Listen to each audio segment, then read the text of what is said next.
Do not become addicted to water, my children, for then you shall regret its absence.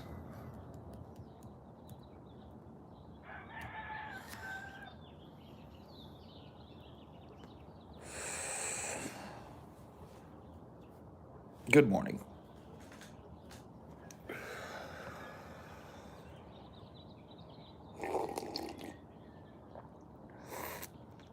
Oh, no one's here. I mean, a few people be here. There's a couple people here. Thanks, Cloud Massacre, for the thing. Huh? What's the problem? Hello. Are you banned or what? You're about to be. You're about to be. People who ask that here, they get banned. I'm just letting you know. I'm not going to do it right now because I'm too tired, but I'm just letting you know.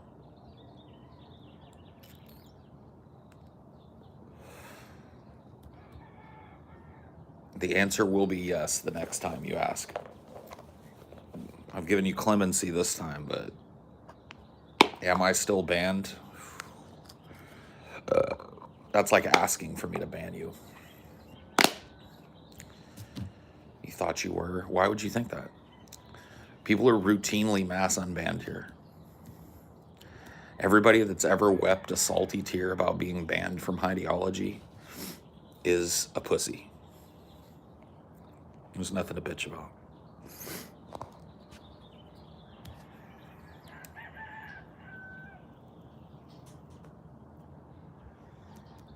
Including you.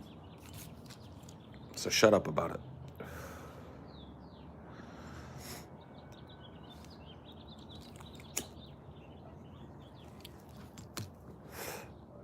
Dude, I regret not getting Dogecoin. I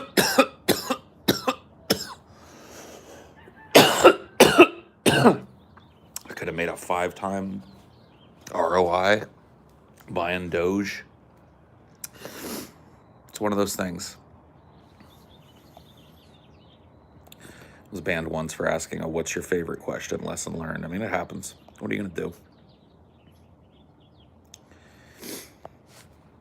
Sounds like somebody who was banned would somebody who was banned would say. That's the point.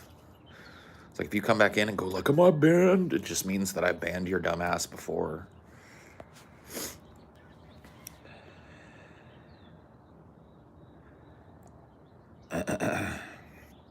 Almost putting 20,000 on Bitcoin in 2014 and getting cold feet. Yeah. Imagine, dude. Imagine. Right around that time, I cashed out all of my Starbucks stock and bought a car. Think about if I had put all that money into fucking Bitcoin. I'd be a multimillionaire today.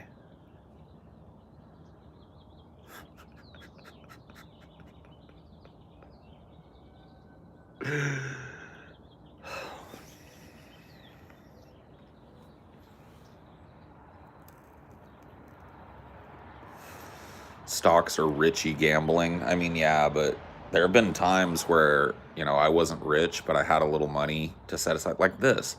Like, I don't have a ton of money, but I have a little money saved. And if I had taken that money and bought just a bunch of Dogecoin with it, I could have tripled my money, quintupled my money.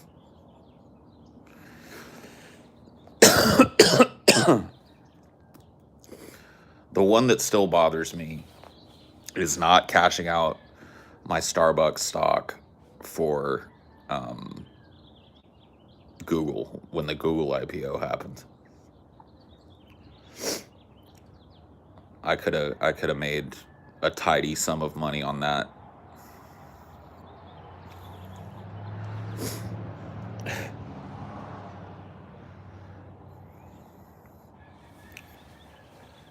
Welcome to boomerdom. I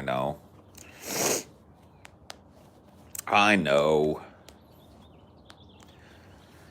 Yeah. It's so weird that in this world, a normal fucking guy like me, who's basically his whole life worked nothing but fucking straight up normal blue collar type jobs, has had multiple opportunities where I could have been a multimillionaire if I had just taken like whatever I had saved and moved it into X stock or whatever the fuck. It's like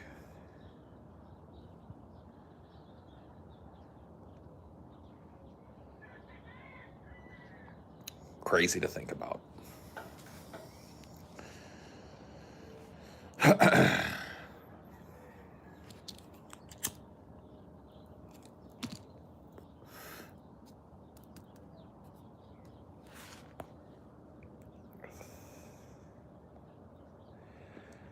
Should have hit the poker table last week. Could have made it rich. Yep. I've never had anything even saved. I mean, I've been there before too. There were times where like there's no way I could have made those moves, you know. Didn't have any money. Drive yourself insane thinking like that. I mean, I don't really drive myself insane. It makes me think, you know, like how different my life could be had I just, you know what I mean, plopped down my money on this or that.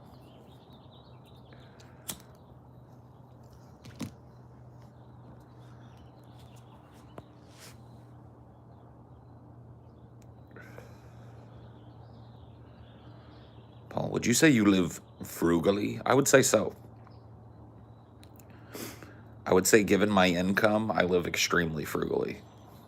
But that's the way I've always lived. I've never been a let's splash out type of guy.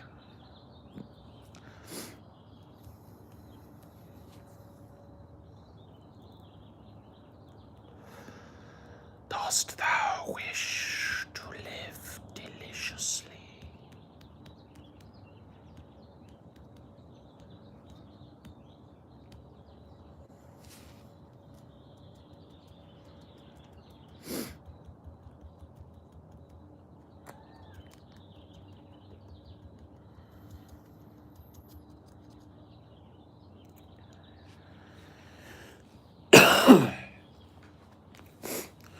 I mean, if I was a multimillionaire, right now in my life, multimillionaire, didn't have to worry about where my money was coming from for the rest of my life, right? But still wanted to do this creative endeavor that I'm doing. I can imagine that I still would.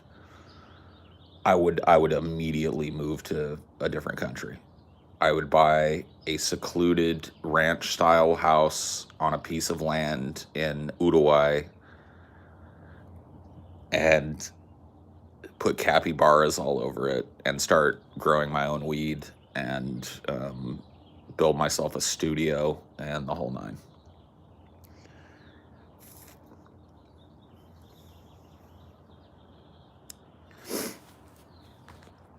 You'd spend it all helping people and go broke. That's the secret.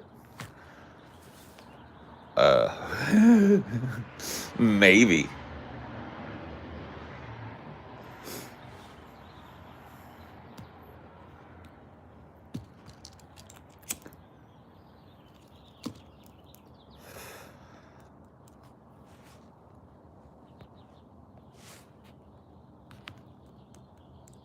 If you were rich enough, would you try to get into movie making? Yeah, probably. I mean, if I was super ultra rich, I think the thing that I would do that would probably cost me the most money, like, would be start a gaming studio. Like pull a Gaben and start a new game studio that's separate from all of the big publishers and lure away the best talent in the industry with better benefits and a better working environment and the ability to work on their passion projects. Like for me, the dream would be create a development house, hire the best people in the industry just by virtue of being able to offer them more, and then slowly but surely unleash everybody that works there's dream. You know, everybody that works on video games has a dream video game. And, you know, the idea, I think, for a lot of people that enter that industry is to get in on the ground floor and eventually reach the point where they can make that video game. I would just unlock that for them. Just be like, all right, we're going to everybody's going to write down their dream project. We'll put it in a hat, we'll draw it out, and that's what everybody works on first. And once that's made, we go down the list. You know what I mean? I throw mine in there too.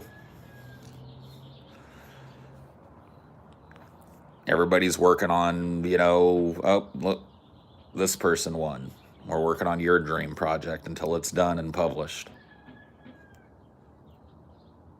I wouldn't have parties at all, to be honest with you. I mean, you're talking about like personally or for this fucking video game thing? I mean, I'd probably have to throw parties and stuff for them to make it an attractive work environment. But as far as like me being a rich fuck, I wouldn't be throwing like parties at all.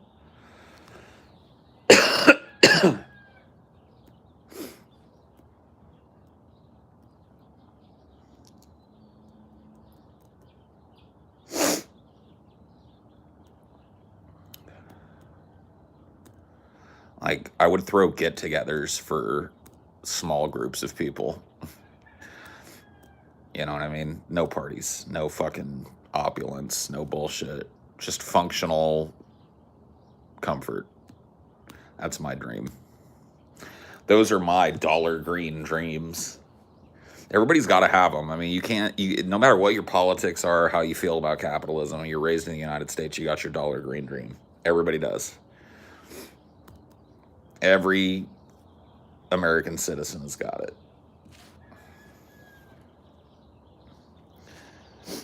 I've got mine, and it's fun to think about. How do you treat new people who suddenly seem interested in you after having wealth? Dude, I'm already all over that. Dude, I already know how to fucking keep everybody fucking whoosh, whoosh. My job here taught me that a long time ago. Because I don't have tons of money, but there are people that want, for various reasons and in various ways, to be involved in my life. I was looking for, dude, this is just an example of this, right? I thought I remembered, a DM that somebody had sent me a while back that had a list of topics for an upcoming episode I'm thinking about doing, like a list of different things I could cover in it. And I was like, you know what, I'm going to go looking for that. I was sitting there with Amelia last night. I was like, I swear to God, I remember this. I'm going through it. And I was just looking at the DMs that I get, just briefly. Like a lot of times I don't even read them. That's just me. I have a weird thing about it. So I was clicking down through them. And so many of them were people who, like, I'm not trying to fucking be overblown, but people who are trying to get next to me in one way or another. Like people that were either trying to be really nice to me and hoping to spark a friendship with me, or people who are trying to influence what I do creatively. Like it's just over and over and over and over and over again, right? So the whole like Paul suddenly got money thing and now people are calling, that wouldn't faze me at all. Like that's expected.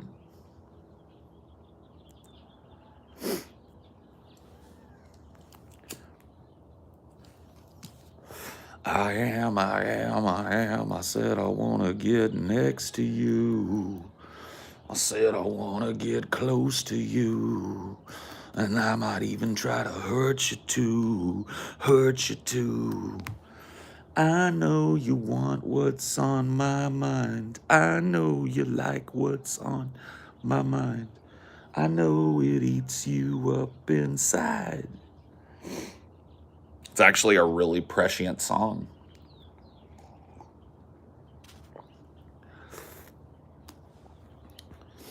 I don't even really think it comes from a place of desperation for friends. I mean, maybe in some of them it does, but I really do think that it's like a byproduct of me doing what I do. Like say what you want about Highdeology. It's pretty intimate. Like 120 people come, sit, listen, engage in a conversation. I sometimes talk about shit that's intensely personal to me. And that fosters this idea in people's heads that they got a finger on my buttons. Arm's length, baby. The old fucking stiff arm. I'm good at it.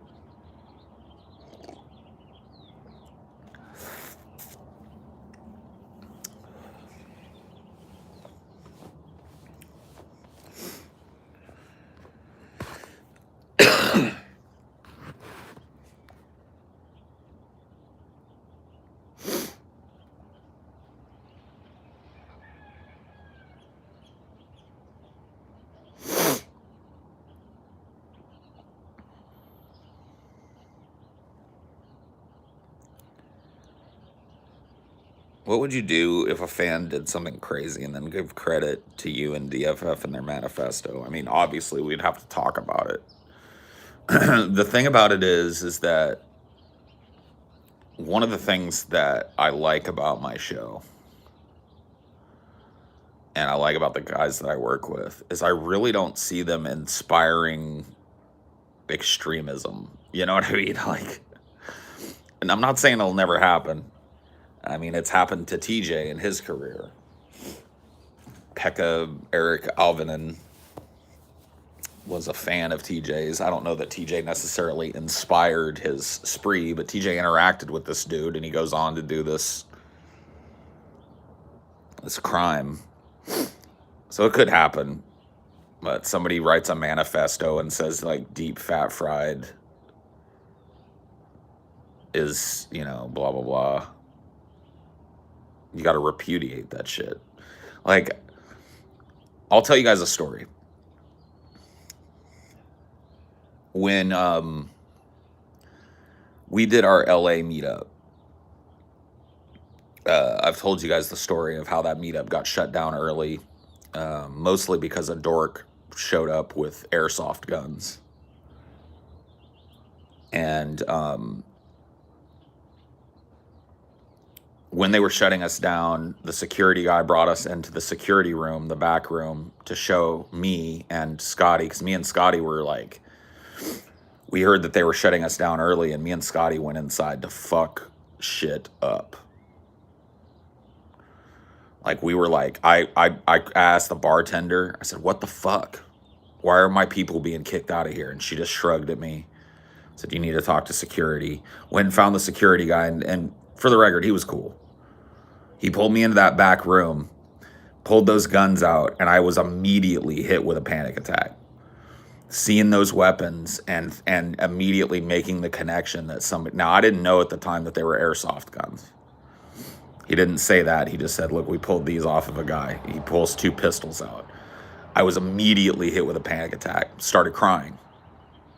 The reason I started crying was I was immediately hit with this wave of nausea at the thought that somebody listened to us and decided to do something violent,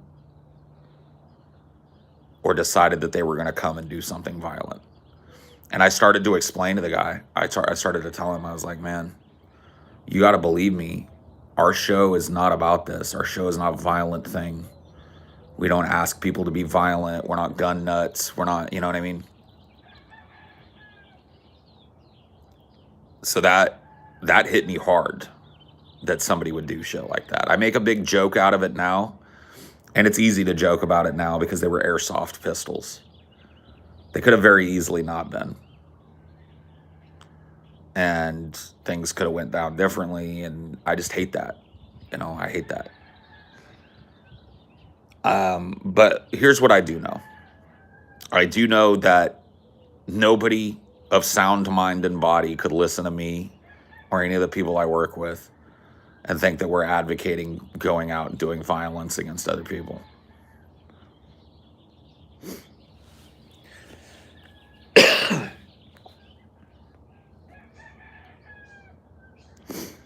What do you think he was going to do with them? Threaten people? I have no fucking clue. When the security guy asked him, like, why the fuck did you do this? He said he wanted to be cool like the Reservoir Dogs. Kale turned 10 today. Jesus Christ. That's fucking insane, bro. And yes, I felt old before that, but now I feel really old. Now I feel ancient.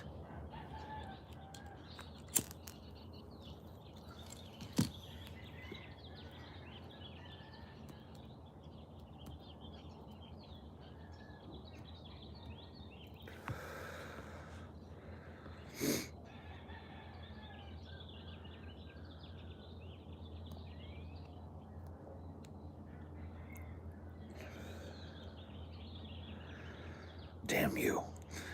Wasn't there a guy who brought an axe? The same meetup. So that's one of the reasons we got shut down. The gun guy was like the straw that broke the camel's back. So here are the three reasons that the DP or the DFF LA meetup got shut down. Number one,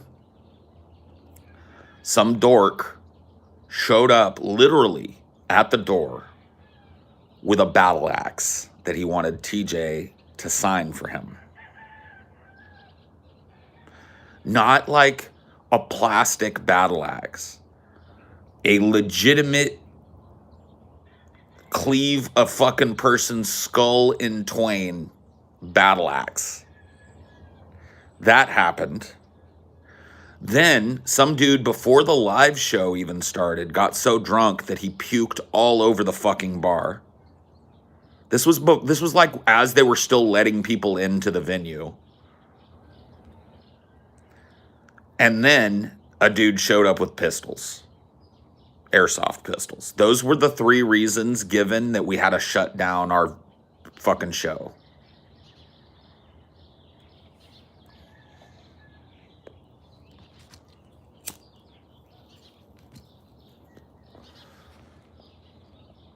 What is the thought process that happens with bringing the battle axe? I don't know. I don't know if it's true, but I was told apparently that happened at the beginning of my set, and TJ's mom and girlfriend didn't tell me, or TJ's mom was a G and didn't tell me because she didn't want to mess with me. Yeah. In their defense, they didn't tell us about any of this shit before the show went on. They handled it all up. There was actually discussion. I learned from the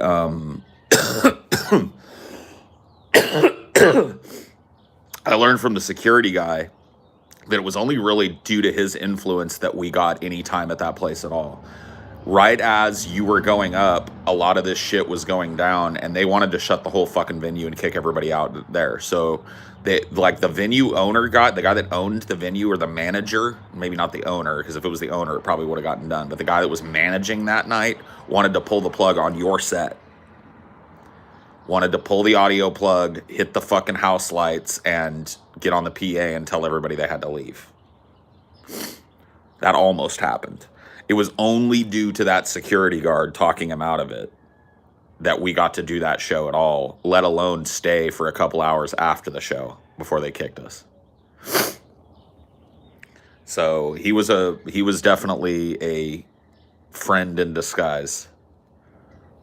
But yeah, that fucking manager guy wanted to shut us the fuck down immediately.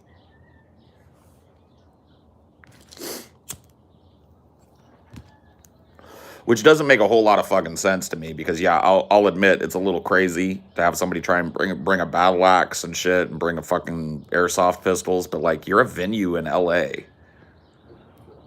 Like, nobody gets drunk. Nobody's ever, like, you guys have armed security. You know what I mean? Like, why do you have armed security?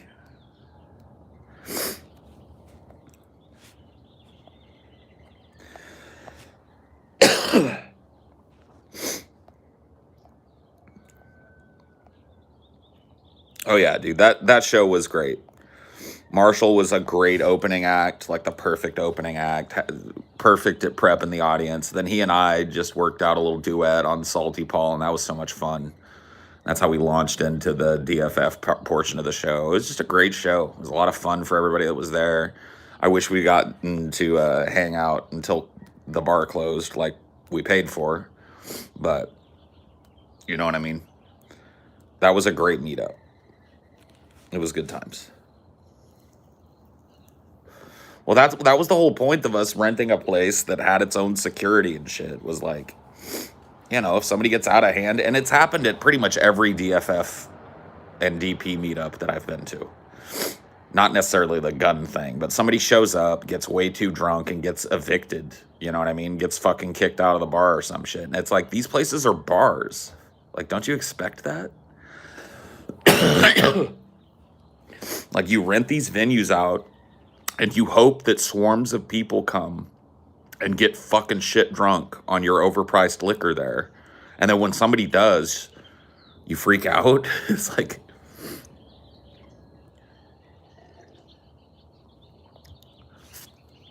But at every one of the meetups that we've done, there's been at least one person who took it too far.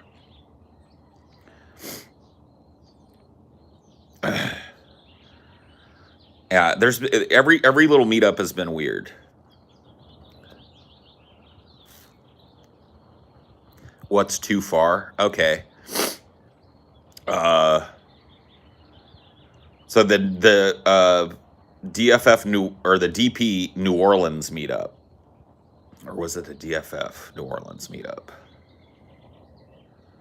No, it was DP. It was the first New Orleans meetup, not the second one. So at the first New Orleans meetup, we rented a place literally in the French Quarter, an old place. And it was the weirdest shit, dude. They thought we were going to have some kind of private party or something. They literally had people there all dressed in tuxedos and stuff to like usher people in. And this like crowd of angry neckbeards is outside waiting to be let in, right? That place had no fucking clue what was going on. So they let all these angry neckbeards up into the room. And, well, here's the thing. They let us up into the room first. Like, we had to prove that we were the guys that everybody was there for. We wanted to get up into the room and check it out before they let everybody in. So we do that. We get up there, and there's like this group of fans already in there. They had somehow finessed their way in. And they're sitting there, and they're playing like Pokemon cards at a table. And one of the dudes just has a big fat bag of weed just laying on the table. Like a fat... We're in Louisiana. So we get up there, and there are like these three dudes who finessed their way in, who are playing like... I can't remember if it was Yu-Gi-Oh! Or Pokemon. They're playing some fucking dork card game, and then they saw us come in, and they weren't even like... all that, like, they recognized us. They were like, oh, what's up, guys? And then they went back to playing Pokemon, and I looked on the table, and dude had, like, a fucking quarter ounce of weed, at least, just, like, sitting in a Ziploc on the table. I was like... Over my shoulder, there's, like, this usher guy standing there with a bow tie, you know? And he's like... I was like, what the fuck? So anyway, at that meetup was in an old building, and there were signs. There was these balconies that people could walk out onto and have a cigarette, and there were signs. There were two of these balconies, one on the front of the building and one kind of going down the side of the building, and they both had these big prominent signs next to the door that said like maximum 10 people. Right? And if you looked at these balconies, they were clearly old wrought iron balconies that were bolted to the structure, and they probably were worried about them fucking crumbling and falling off of these old buildings. So they limited the amount of people out there to 10 people. Well, I spent like the first probably 45 minutes of the meetup just like walking around, shaking hands, taking pictures. And then finally, I got to like, hey, I'm going to go try and sneak a toke or something. I walked out onto that fucking balcony, and there had to be 45 people. It was literally ass to ass on that balcony. And I was like, people were fucking around on the balconies and shit. And just like fucking more people crammed out as I was coming out. I was like, oh my fucking God, bro. So anyway, some dude got super drunk, started antagonizing... Who was he antagonizing? Was it Scotty?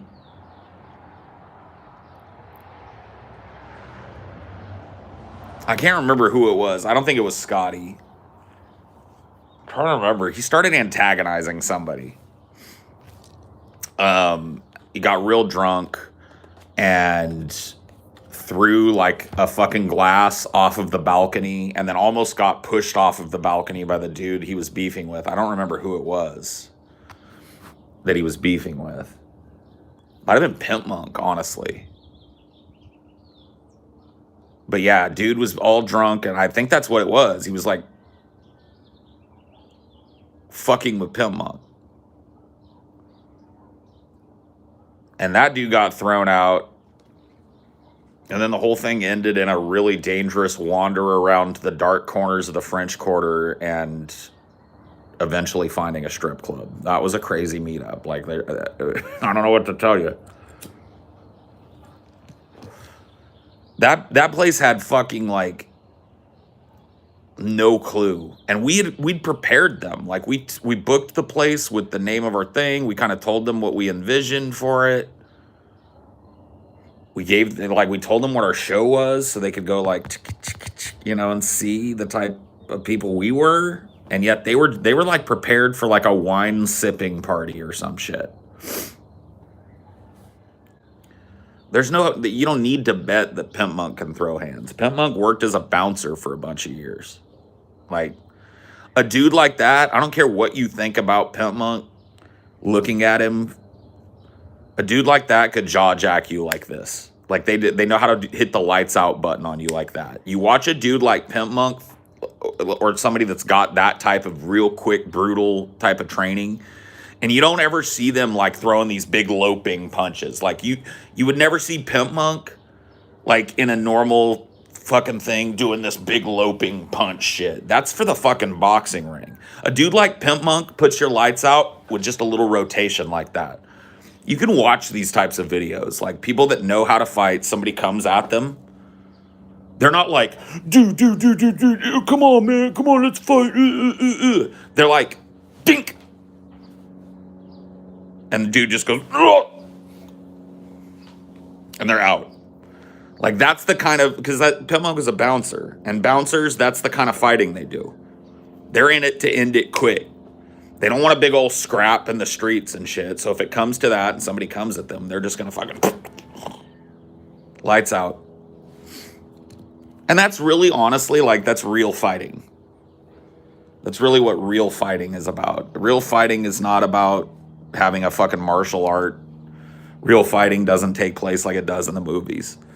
Every fight that I've ever seen has either gone on forever because both of the people in it don't know how to fight, or is over in like 3 seconds because one of the people in it knows how to fight and one of the people in it is drunk and thinks they know how to fight, or whatever, you know what I mean? I've witnessed probably a couple of dozen fist fights in my time, and I've never seen one go past like 20 seconds where somebody knew how to fight.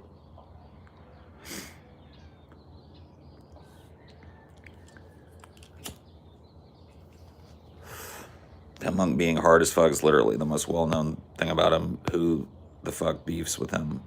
I mean, I wouldn't.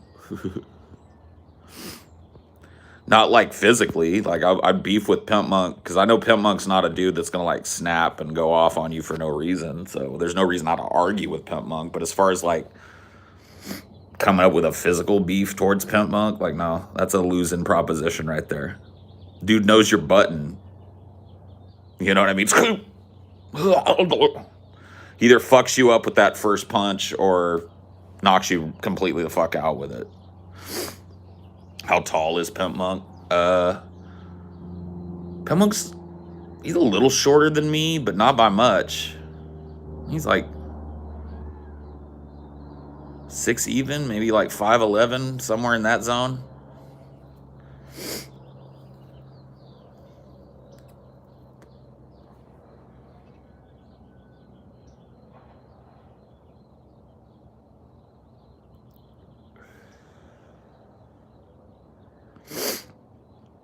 No, I mean, he's not 5'6". He's taller than that. Pimp Monk's probably got one of those King Hippo jaw-breaking swings. Yeah. I mean, I'm just telling you, dude. Like, unless Pimp Monk is completely lying, which I see no reason to think that he is, about being a bouncer for a number of years. Like, you don't get hired to be a bouncer if you don't know how to jaw jack somebody. You know what I mean? That's just it. You know what I mean? And if that's true about Pimp Monk, that, he was the muscle at a club for a number of years, then Pimp Monk knows how to fucking knock somebody straight the fuck out. Like, that to me is knowing how to fight. Like I said, like, I've witnessed a couple of dozen fist fights in my day, like, as an adult, of various calibers. And I've never seen a fist fight go longer than 20 seconds with two people in it that really know how to fight. Like, if there's one person in the fight that knows how to fight, that fight is over in 10, 15, 20 seconds max. I've seen that happen a dozen times. And then I've also seen, like, a couple of guys just, like, flailing at each other for 5 minutes until one of them gets gassed and the other one tackles him and shit. I've seen that shit too. That's two people that don't really know how to fight. They think that they're willing to fight, and they probably think they know how to fight, otherwise they wouldn't be doing it, but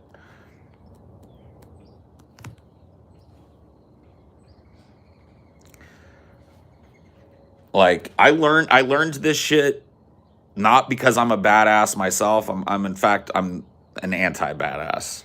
Like, if it comes to the showdown or whatever and I gotta fucking do it, I can, I'll do what I gotta do, but it's not in my nature. But I have a lot of relatives that it's in their nature. You know what I mean?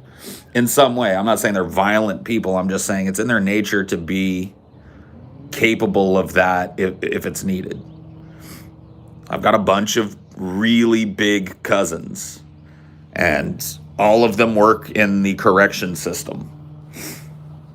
One of my cousins, for a long time, he doesn't work at the prison anymore, but for a long time was, what's the big fucking prison in California? There's a couple.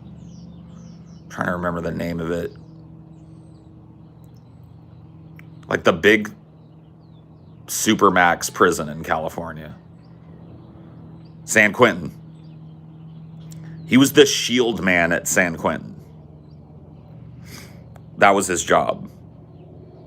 So the shield man is a dude that, if you don't agree to, because, like, people are put in pods in Supermax, and in order to come out of your pod, you have to put your arms behind you and through a port in the door so they can cuff you up. That way they don't open the door unless you're already subdued to an extent. And when people refuse to do that, they have a team of people that bust in the door. And the first guy in is the shield man. So he's the guy that comes in with the fucking big Mylar shield, bashes the dude back, and is most likely to be engaged. It's his job to subdue the suspect so that the other two officers in the entry team can come in and fucking...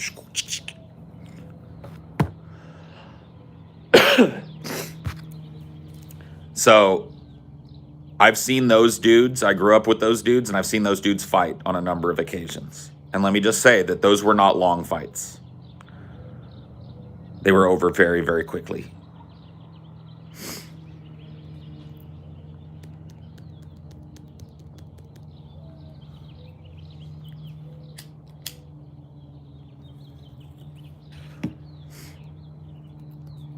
And that, to me, is somebody that knows how to fight.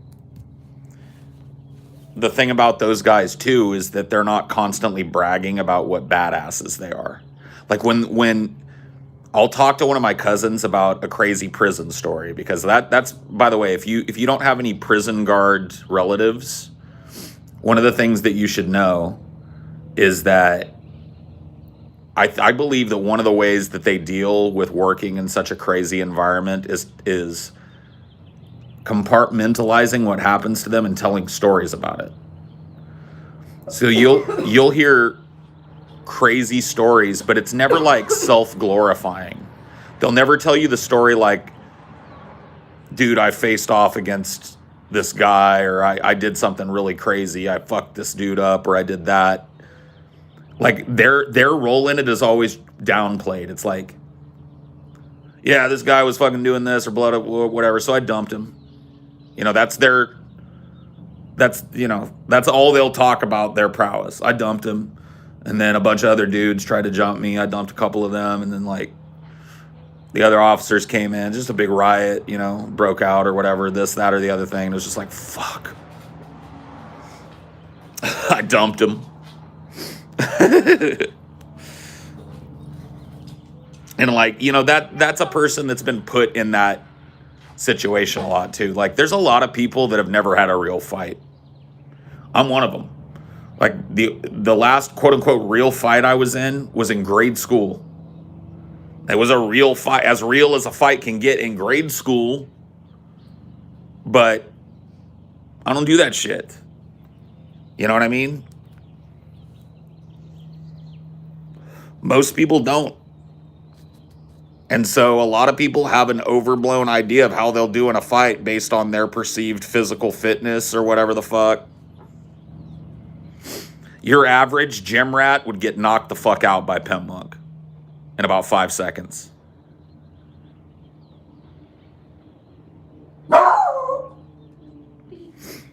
I tattoo local prison guards. Shit's nuts. I tattooed a guy who's in their prison for shooting his girlfriend in the head 3 times, moving her body, and burning it.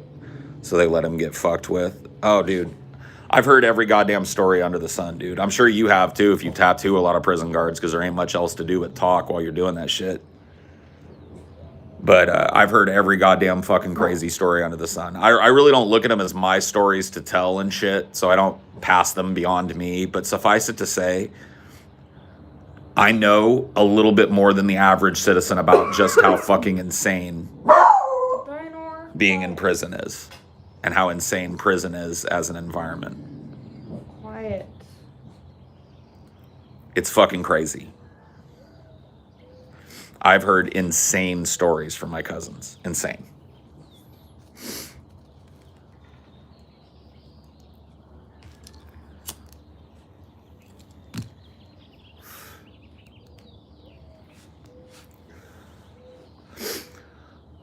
I can't tell, honestly. Like, I wouldn't feel right telling it. Like, these stories, I don't feel right listening to it. But to be honest with you, like, I feel like they come to me, like, when I do see them, and it's rare, but when they come to me with this shit, it's because they need to get it off their chests or whatever. And so I listen. But that's because I love them. They're my family. You know what I mean? Like, if I was at a bar or something and some rando was talking shit like they talk, I wouldn't fucking listen to it. I'd get up and fucking walk, because it's just depressing, dehumanizing, degrading both ways. Like, for the guards and for the inmates, it's just a horrible fucking cycle of violence. And you sit there and they're trying to tell you these stories like they're funny. They're not. They're not funny.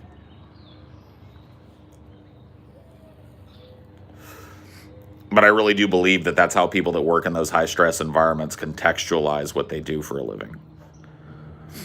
And I think that that's true not only from learning a little bit about psychology, but from handling my own PTSD. Like, for the longest time, one of the biggest ways that now, you never get over PTSD, but one of the biggest ways that I helped defang mine a little bit was to turn what happened to me into a story that would interest people and make people laugh. And so I managed to take a horrible event in my life and recontextualize it and find the beats in it that could be funny and make them funny. And I would tell people this story. And that helped to soften the psychological blow of actually remembering the event, because it separated the event from the story. And the story became kind of a sponge for the event, if that makes sense, when it came to leeching off some of the pain and anguish of having gone through it by sharing it with other people, but in a way that made them laugh. Like, I would always end with the joke that they ran, and it's true, they ran in the newspaper that they tried to stuff me in the trunk, but I, quote, wouldn't fit. implying that I was too fat to be stuffed in a trunk. It's true, but that was the big ba-dum-ts to my carjacking story for the longest time.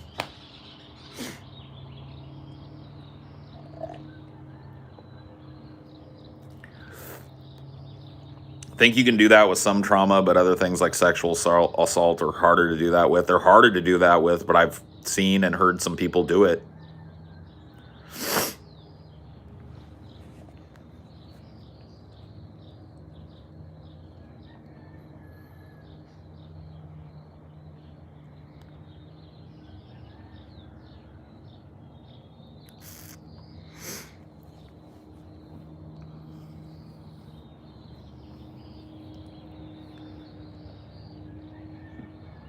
Why would people take that job? Does it pay well? Absolutely.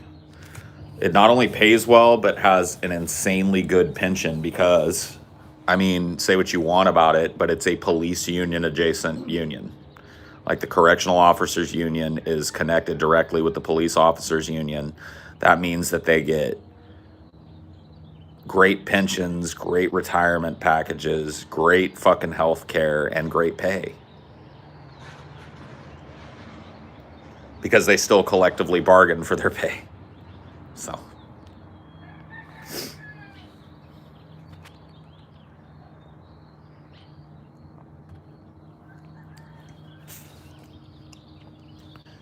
So yeah, that's why people take those jobs. And to be honest with you, like to talk to my relatives who have worked in it, it's like a chill job most of the day. Like most of the times, it's a chill job. It's like routine.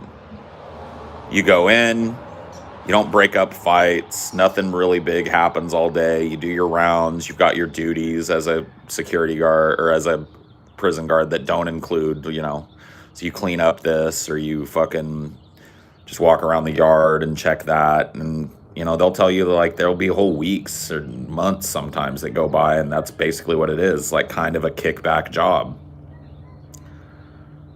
But the problem is that is punctuated by days where shit just hits the fucking fan in every conceivable way.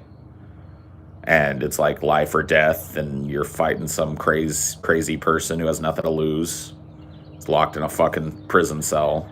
You know what I mean? And you're up against that. So it's just like, that's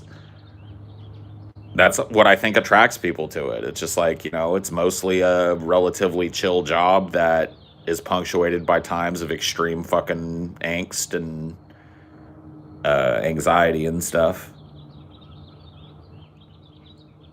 Sounds like fun to me. Oh, and edgelord. I bet you wouldn't last 2 seconds, dude. You don't understand like what prison guards put up with from the inmates. You wouldn't last 2 seconds. Your muffin soft ass would be gassed. Like the first day you worked, guaranteed.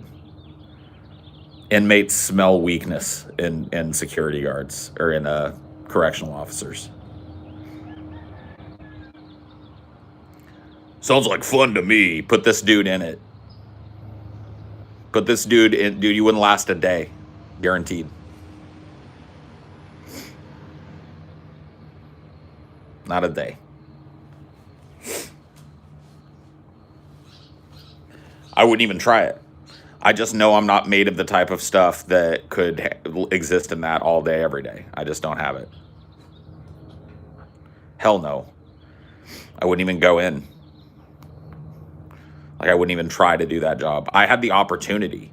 Imagine the nepotism of having a whole wing of your family that works in the prison system. They tried. Like, when there were big recruitment drives and shit, they would tell me, I'm a big dude. They would tell me, like, fucking you tired of working at Starbucks, come on down, do this, blah, blah, blah, dude, it's a great job, blah, blah, blah, blah, blah. Put in the good word for you. Thanks, but no thanks. They try to get my mom to do it, too. They were like, when she was like 10 years from retirement at her job, they were like, dude, you could just come and do this, blah, blah, blah, take the early retirement, come and do this, it's make so much more money, it's so much more chill, blah, blah, blah, blah, blah. She was like, nope, I'll do 10 more years at the factory, thanks. So there were definitely opportunities for me to make my move into that and try it out. Never did. No, thank you.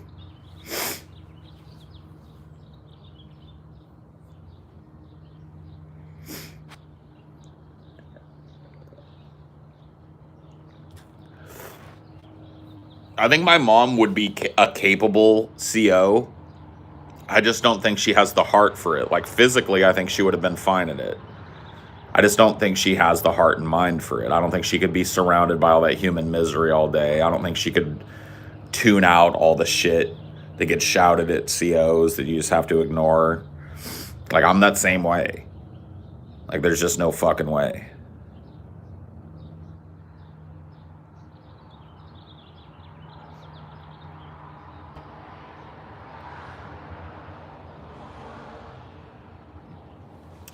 Oh, I will be right back.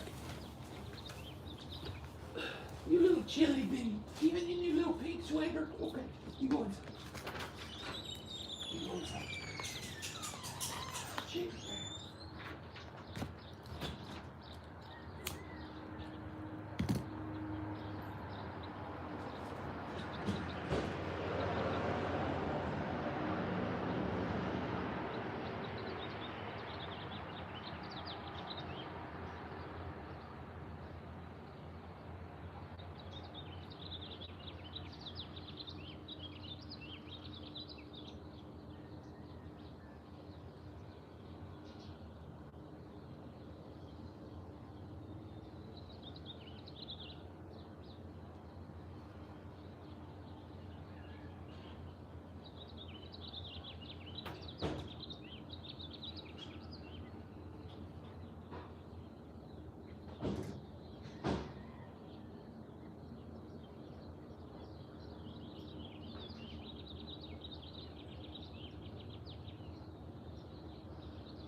No. Just giving you a smooch. Wow.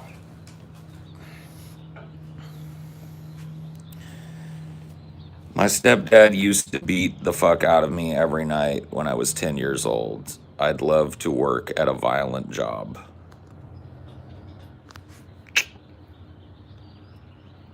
I'm way too drunk for this. Unless you're overseas, you might want to look into that, bro. That sounds like a problem. I mean, a wake and bake is one thing. I engage in a kind of ritualistic wake and bake, but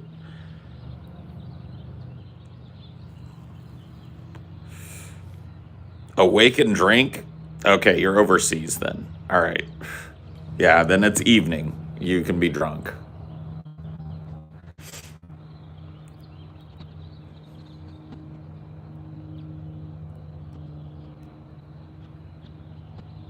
It's going back to the old times, yeah. Where you used to just like pound some whiskey before you went to work. And then like on your break, like your boss would serve you a couple shots of whiskey. Then you'd get home and take a big ladle of the cider barrel and get cider drunk. You know what I mean? Drink, drink, drink, drink, drink, drink, drink, drink.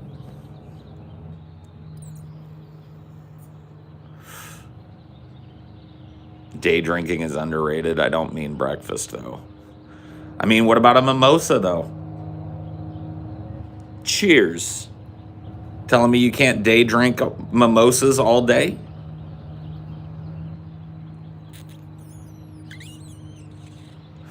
See, I'm glad that I did my like whole crazy drinking shit when I was young. Because like in your 20s, well, for me, not everybody, but in my 20s, my body was way better at processing alcohol. And so I've done the whole day drunk thing. Like where it's like somebody's birthday and you show up at 10 a.m. and start pounding beers, and by 4 a.m. you're still, drinking. I've done it. Been down that road. Being sloppy drunk all day is an experience that I'm glad that I've had a few times in my life.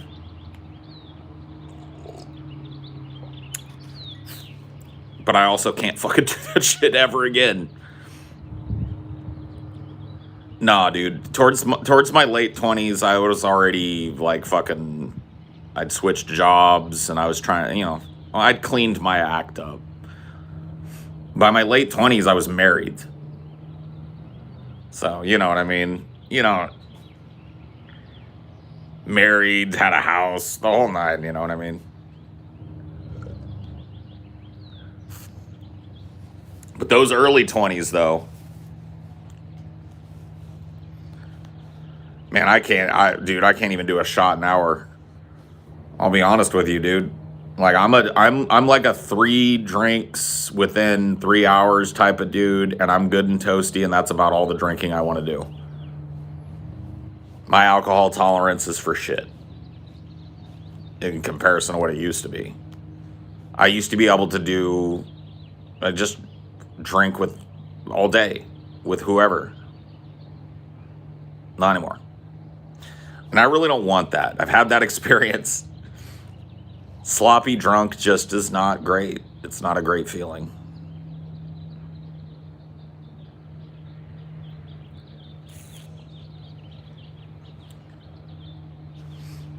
Sloppy drunk.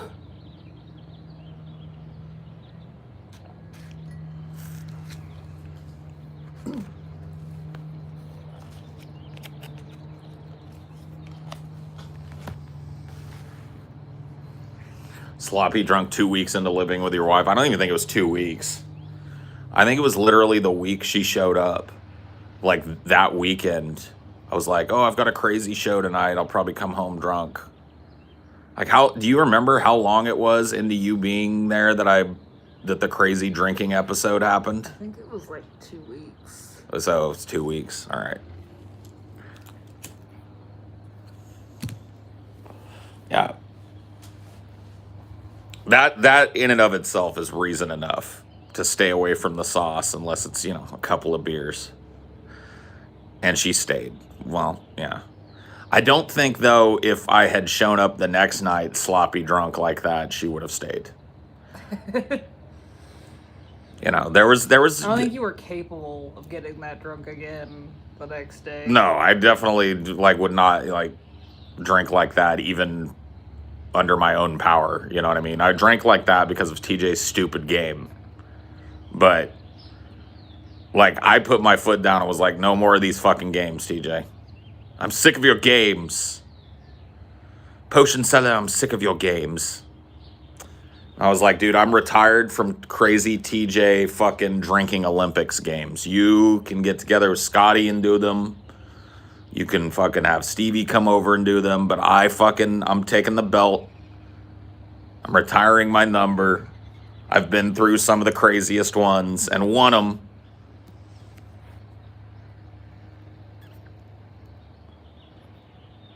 Enough of these games, potion seller. I'm going into battle, and I require your strongest potions. You can't handle my potions. They're too strong.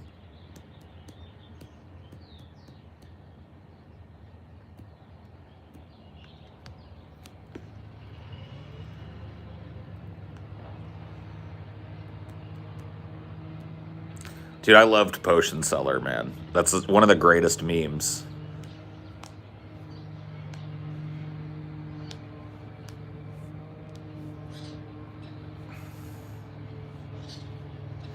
Just look it up. Just go to YouTube and type in Potion Seller and watch the video. It'll be easier for you to just do that than And you either like the meme or you don't, I've found. Like, I've showed that meme to people and they've just been like, I will tell you what, dude, the first time I saw the potion seller meme, I died laughing. And showed it to Jason, who also died laughing. Dude, the potion seller meme is capital L legit in my book. And it's an evergreen meme, too.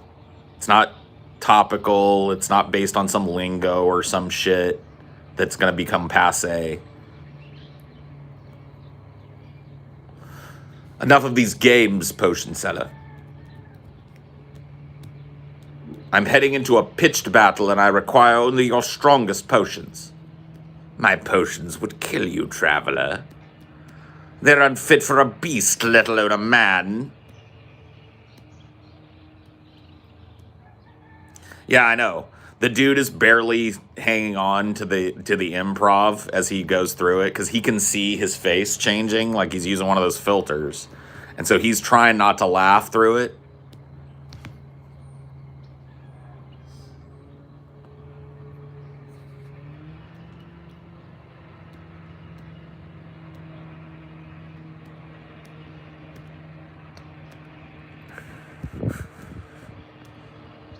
My potions would kill you, traveler.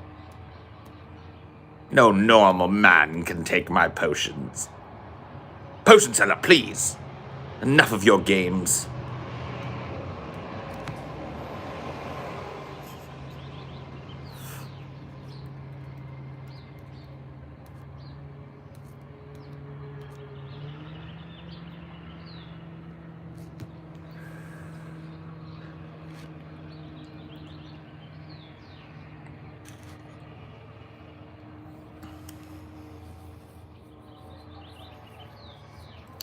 What's the modern equivalent of a potion? Like, I don't know, probably something you can buy on Gwyneth Paltrow's website. Something that you can get from Goop.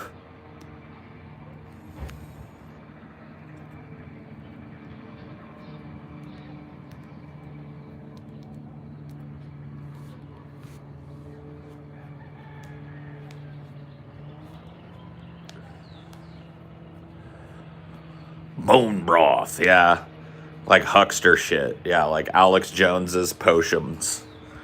Bone broth and the fucking X22 max male vitality. It took me from a fat ass to a fat ass sucking his gut in. Dude, I loved that shit. Before, fat ass. After, fat ass desperately tried to hold his gut in. Super male vitality. Dude, Alex Jones has gone off the reservation fat, too. I don't know if you've seen him lately, but he's blimped up a little bit. Not that I'm judging.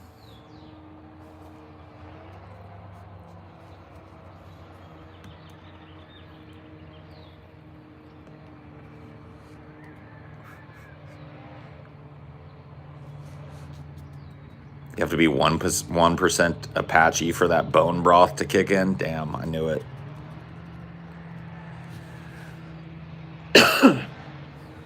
The small ailment you'd like a cure for?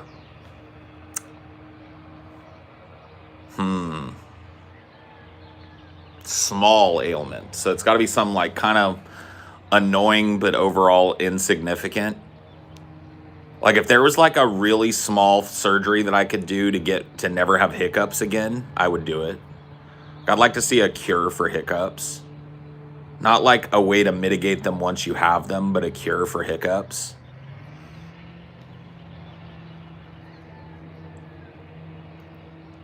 Dude, no. Man, when I was a kid, you guys don't even fucking know, bro. I had a thing happen to me when I was a kid that is so fucking disgusting. I can't even think about it now. But it was like normal for me as a kid. I ran around barefoot a lot at night and during the day when I was a kid. And when you scuff your toe against the ground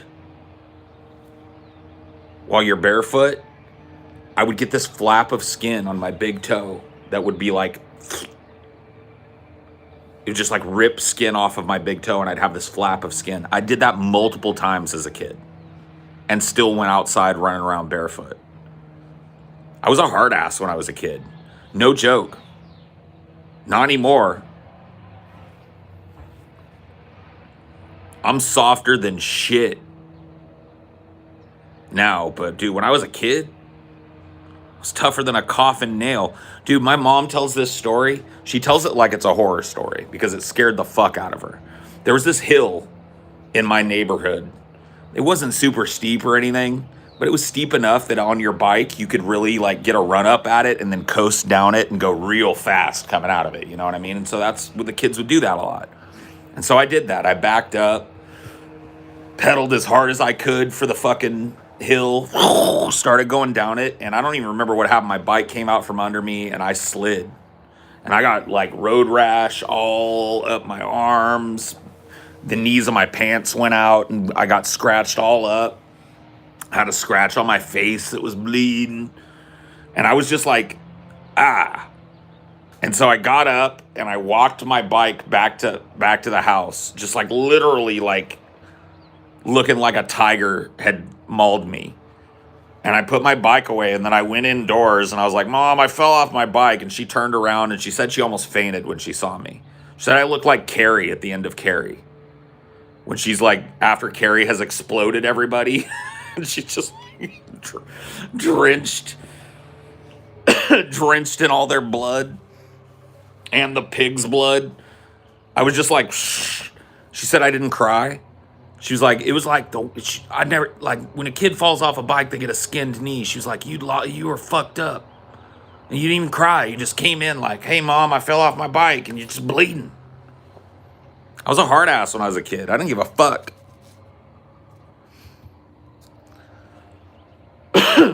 I threw a kid off of a fucking haystack and broke his arm when I was a little kid. I didn't give a fuck.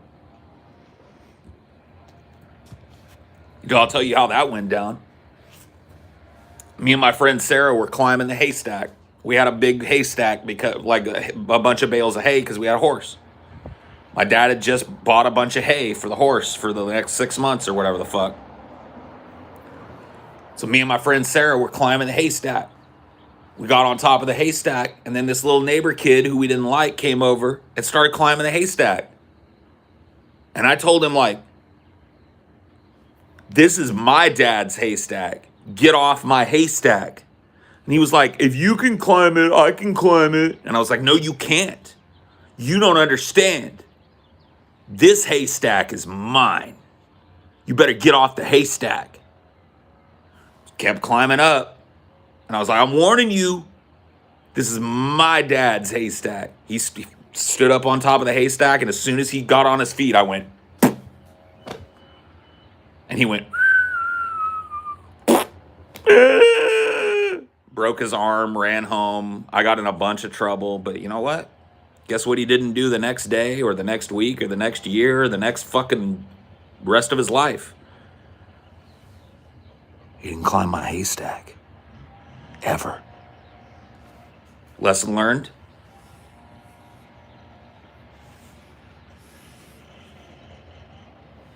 I just admitted to assault, yeah.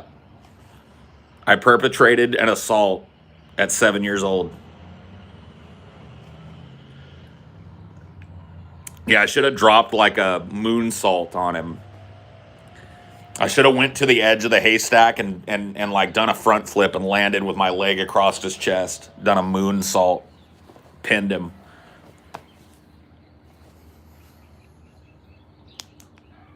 No, he didn't. I dealt with that kid for years after that, bro. Years. And I happen to know the kid's still alive. To this day. Statute of limitations, yeah.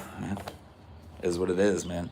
Can't prosecute me for some shit I did 1987. Kidding me?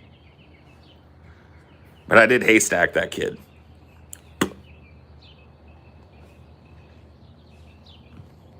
Unfortunate.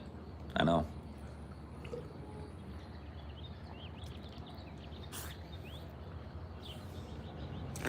That was also the kid that we locked in my dad's fake jail that he built in the fake western town that you could literally lift the bars out of and get out of.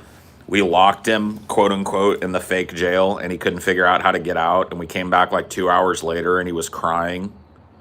He's like sitting in the jail crying. And we were like, dude, what are you doing in there? And he was like, you guys locked me in. And I was like, I lifted the bars up, and I was like, you fucking dork. Like, it's a fake jail. It's a playhouse jail. Like, that fucking bar's just, you just lift the bar up, it comes out. Went home and tattled again, and I got in trouble again. Well, not the jailhouse. I ran my burgeoning porn empire out of the saloon, which was next to the jail.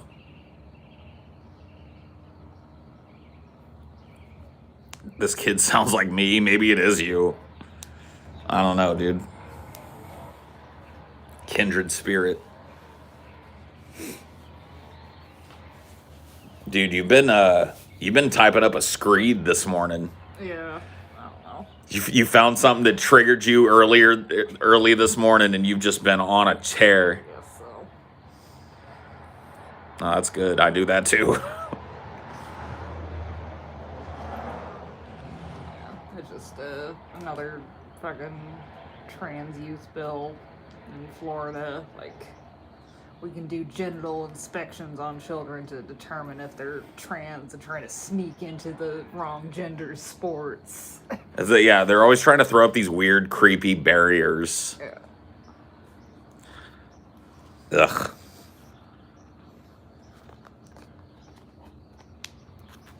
Classic case of bullying. Call the feds. I mean, that kid, dude, like, some kids have to be bullied a little bit. Like, I'm not saying, like, bullied to the point where it's like we made his life a living hell, but that kid was horrible to play with. He's the kid that, like, when we played guns, you know, like, we were out, like, playing soldiers. He was the kid that, like, you would throw a fake grenade. He would never take an L. And, like, soldiers is not fun if one dude always wins. So, like, sometimes and you fall over dead, you know? He would never do that. He would literally say, like, I'm everything proof. The fart of humanity.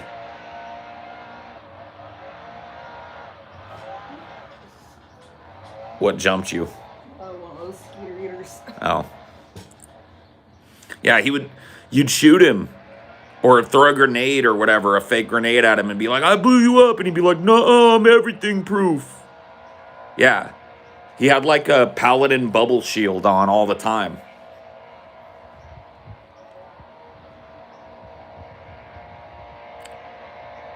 It's like, huh? He was horrible. Yeah, he was everything proof except getting out of the obvious escapable playhouse jail.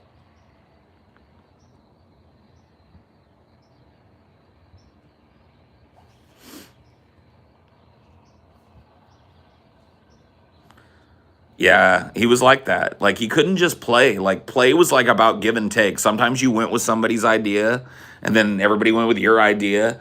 And it was about, like, engaging in that willing suspension of disbelief. And for him, play was like directing the whole shit. He was the hero. He was Rambo, always. He was the Ninja Turtles, always. And you were always the bad guy. And if you weren't, he was everything proof anyway, and he would win. You know what I mean? It was always about winning, not about having fun. So he sucked to play with. I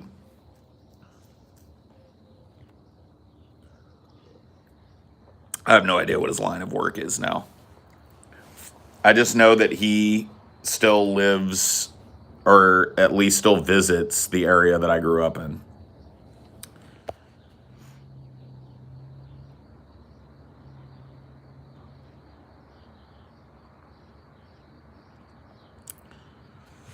So, you know what I mean? I mean, you don't climb another dude's haystack. That's the rule here.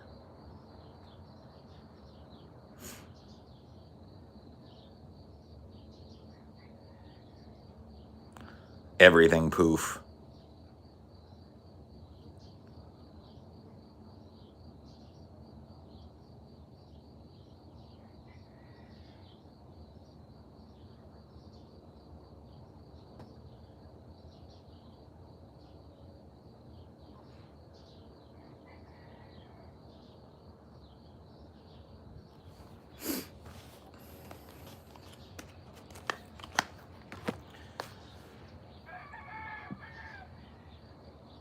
Well, cock-a-doodle-doo to you there, rooster.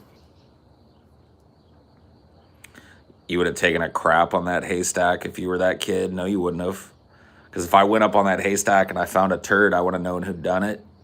I'd throw you off. I'd pull you up there next time, rub your face in the turd, and then throw you off my haystack again, break your other arm. You probably have trouble climbing the haystack with your arm in one of those fucking casts that's got the connected thing. You had to wear that for like 5-6 months. So you would have had to wait for that revenge, and then you would have regretted it immediately.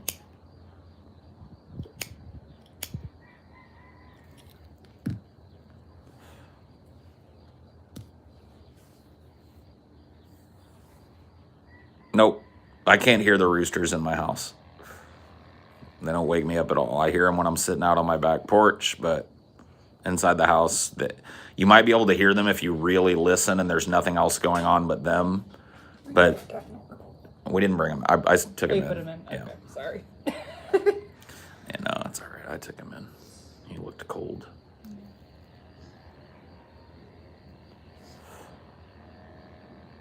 Yeah, Haystack Kid and Twompet are the same kid. Yeah, same neighbor kid. So that's why, like, when I wanted to make up a lie to my dad about how the trumpet got damaged, I blamed it on that kid because he was the biggest douchebag in the neighborhood. I didn't want to get any of my friends in trouble. I didn't want to be the one to get in trouble for it. And so he was the fucking... Can you just not say his name? I know I've said the name before, but let's just not proliferate the name. He's still a person. You know what I mean? I mean, I guess it's a pretty fucking common name, but...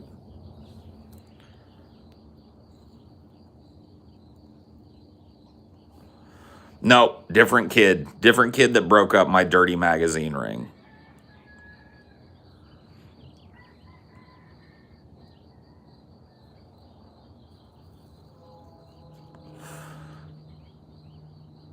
My father hasn't tried to contact me in over 5 years now. I haven't spoken to him. I've received no attempts at contact from him in 5 years.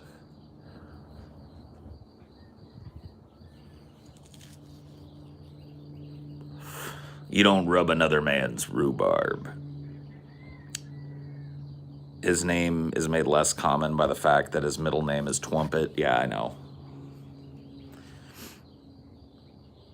When did you see this guy last? I was a kid.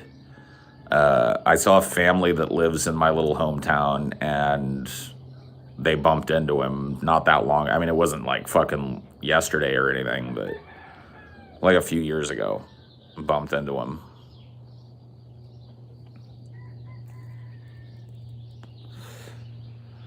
He might have had beef with me because I kind of like his older sister was kind of like one of my little girlfriends.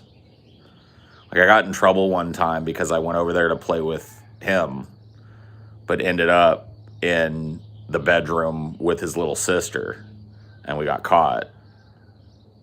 And I got in trouble for that shit too. So maybe he had a vendetta against me because I was trying to make the moves on his sister or whatever.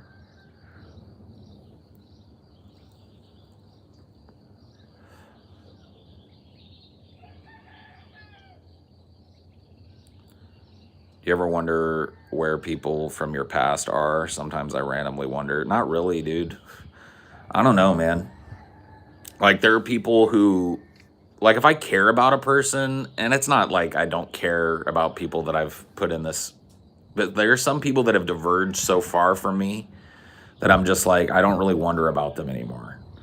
I'm just like, they walked their path and I walked mine. You know what I mean? I don't wring my hands over where they're at or how they're doing. Doesn't mean that I necessarily don't care about them or value the time that I spent with them when I had it, but it's just like, you know.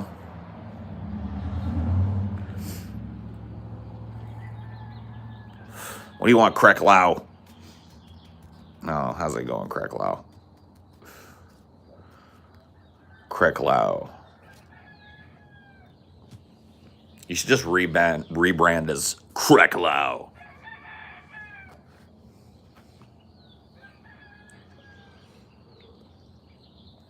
It's one of those names that's got to mean something too. It sounds like Eastern European or some shit. I bet it means like something awesome. What does Kreklau mean? Somebody go look it up. One of you guys go look it up for me. Look up the etymology of the name Kreklau. I want to know. Probably means something like anvil fire or some shit, dude. It's German. Spell it. It's in the chat. It's Kreklau. Kreklau.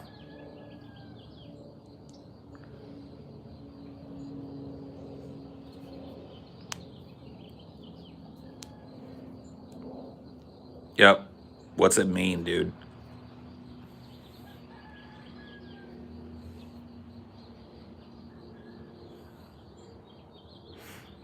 Charles the Hammer Martel.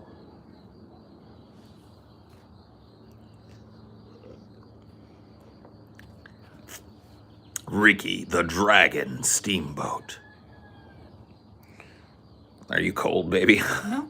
No? You doing okay? Yeah.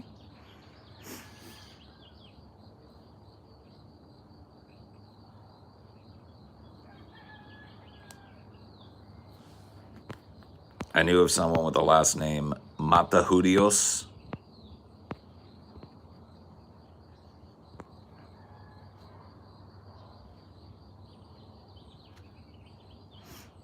It's not German. I don't know what to tell you, dude. It means something, guaranteed. And now I want to know what it means. Kreklau.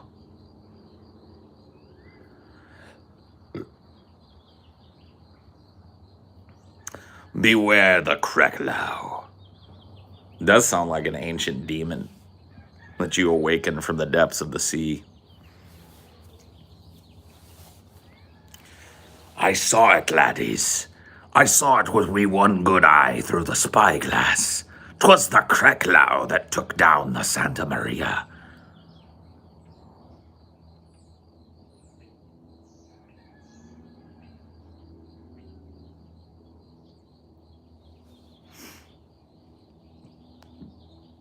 Clawbearer?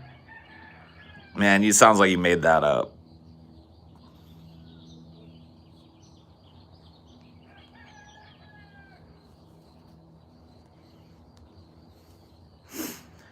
Dude, the pirate shit was one of the first things I learned to do as a kid to make people laugh because I loved Pirates of the Caribbean, the ride, so much. And so, like, I learned how to do the stupid pirate shit. I would love to voice act a pirate. Like an old salty sea dog. Seen it with me own eyes, I did. 22 fathoms down it was, and still I could see its bulk. No shame in saying it. I've faced off against death 1,000,000 times on the open water, but I lost consciousness when I saw the Kreklau. Woke up on a sandy beach on an uncharted island, picked up by Spanish slavers and brought back. Oh, I've seen it, laddies.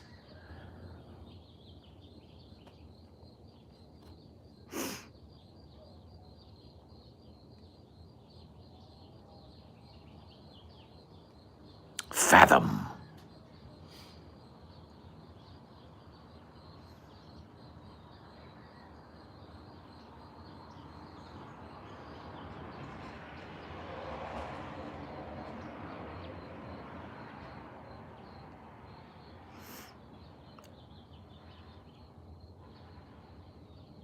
Sounds like the guy from the lighthouse. I mean, yeah.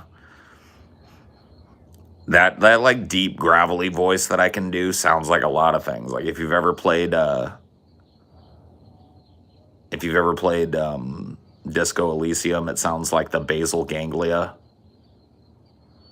You're slipping down farther and farther into the warm darkness. There's nothing left of you anymore. Just a spark deep inside of you. You ever played Dark Souls? Yes. Quit asking dumb questions. You've been in here for so fucking long, bro. Are you trying to get banned again?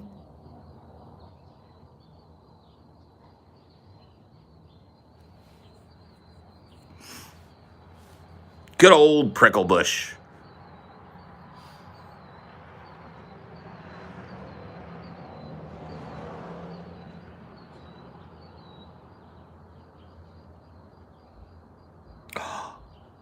Blessed stream. Who's about to bless the stream? Jay Bumpins.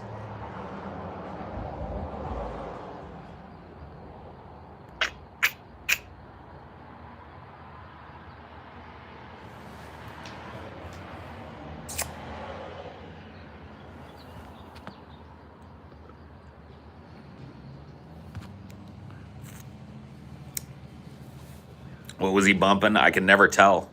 He's bumping too hard to tell, usually. All I can hear is the bump, you know? That's Johnny Bumpins.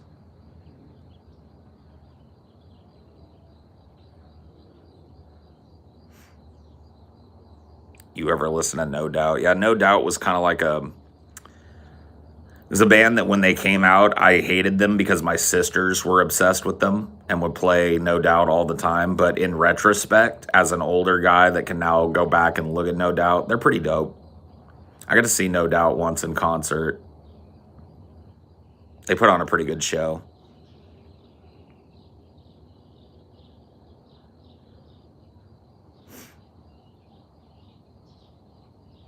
Nothing worse than an American attempting to do a British accent. Yeah, I know.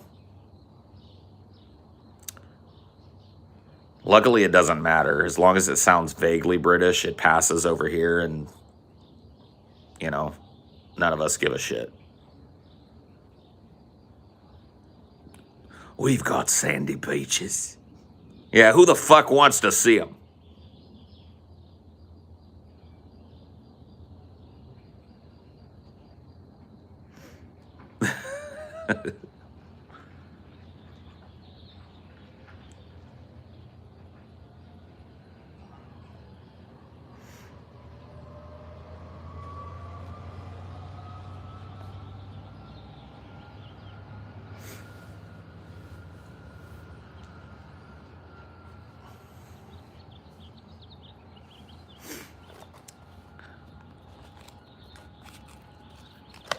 Bad food, bad teeth, worse weather, Mary fucking Poppins, England.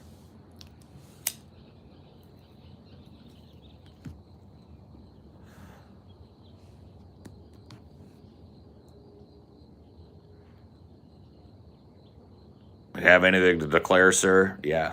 Don't go to England.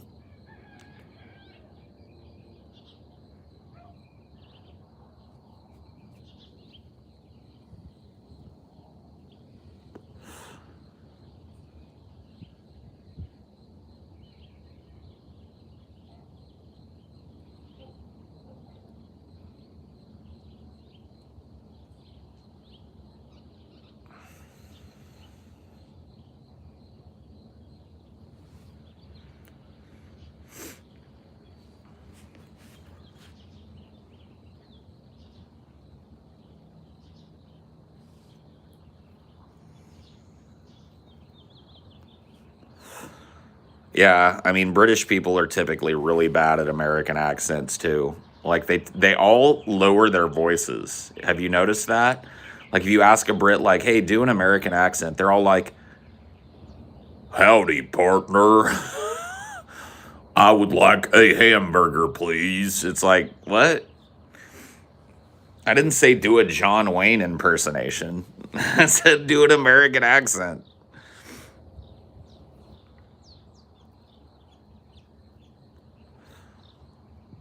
What are your thoughts on John Malkovich? Malkovich. Malkovich. Malkovich. Malkovich. Malkovich. One of my favorite scenes. One of the most meta scenes in a movie. Malkovich. Malkovich, Malkovich. Malkovich, Malkovich. Malkovich! Malkovich, Malkovich. Malkovich. It's like a lounge singer. Malkovich, Malkovich.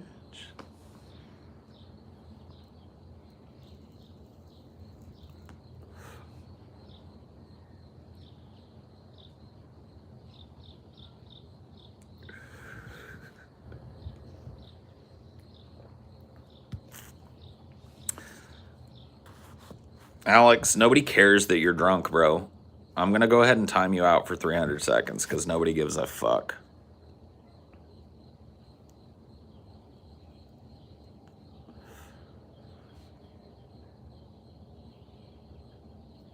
Do a Clockwork Orange accent.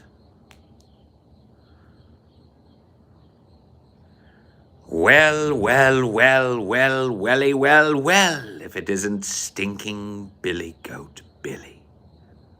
How art thou, thou globby bottle of cheap stinking chip oil? Come and get one in the... How's he say? Come and get one in the yarbles. That is, if you have any yarbles, you eunuch jelly thou. I love that shit, dude. I love that movie.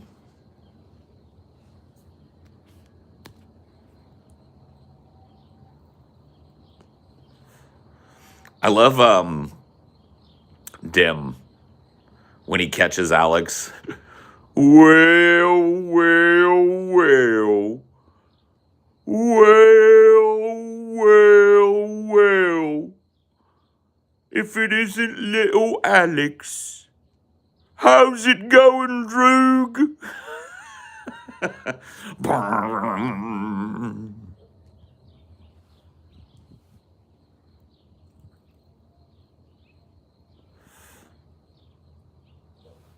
Dude, Dim gets his revenge.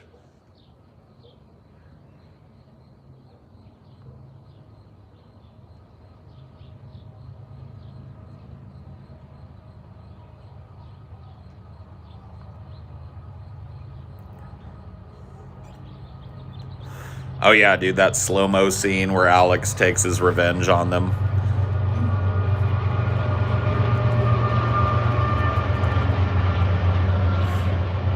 I also love that scene where, like, Dim and the other guy, I can't remember what his name is, they've decided they're going to confront Alex about taking more of the loot.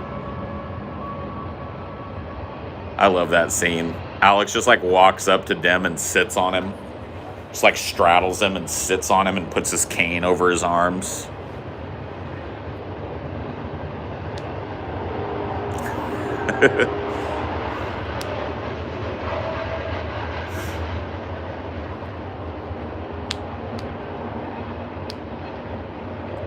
Yeah, Pete, Georgie, and Dim, yeah.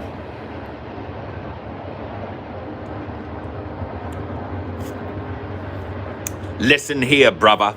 No more picking on Dim. It's part of the new way.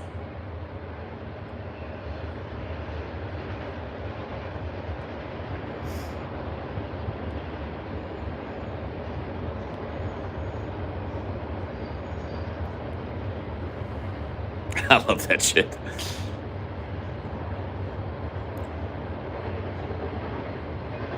Oh yeah, dude. They've got like the Clockwork Orange guys in Space Jam 2.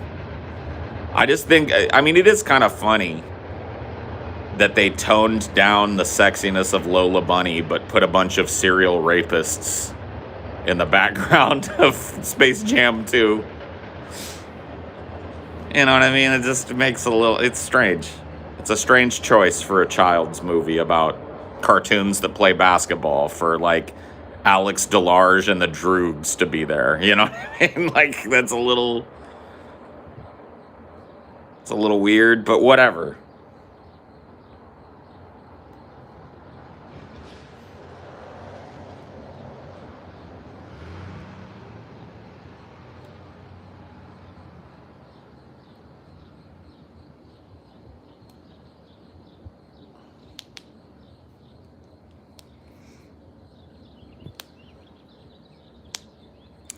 Any interesting YouTube channels you tune into lately? I watch Let's Plays. Those are you'll be able to find those on your own if you're into them. So I won't burden you with a bunch of those. But I watch like interrogations, like police interrogations. Like I like uncut depositions and police interrogations. You can find a bunch of channels dedicated to those. I mean, when it comes to like commentary channels and shit, I really don't watch them. Running one is enough for me. Like I don't need to watch other commentary shit. I've got my own goddamn commentary. Yeah, Jim Can't Swim was cool, but I don't recommend him anymore because he's not making. Well, the team behind Jim Can't Swim is not making videos together anymore. So.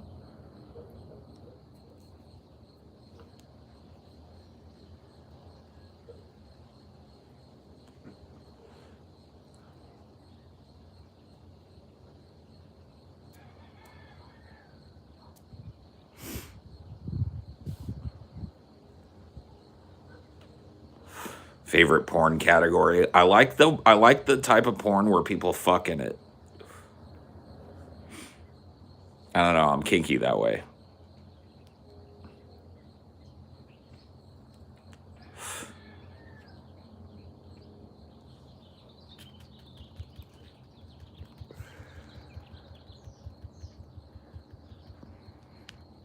Anyway, I'm gonna let you guys go. See you later. Bye.